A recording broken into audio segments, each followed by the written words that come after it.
सायन पनवेल मार्गावर मोठी वाहतूक कोंडी पाहायला मिळाली। जरांगेंचं आंदोलन आणि पावसामुळे रस्त्यावर वाहनांच्या भल्या मोठ्या रांगा लागल्या। वाहतुकीचा वेग मंदावला, वाहन चालकांना नाहक त्रास सहन करावा लागतोय। मागे तुम्ही पाहता की पूर्णपणे या ठिकाणी वाहतूक आणि गाड्याचं दिसून येत आहे।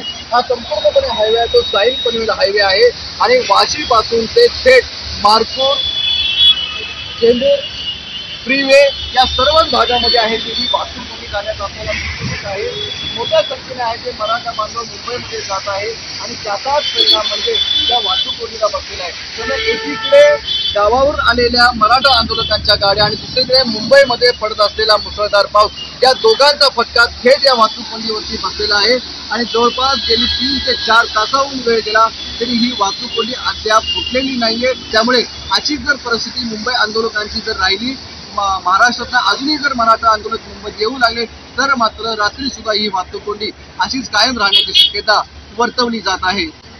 विनायक पाटील, ABP माझा,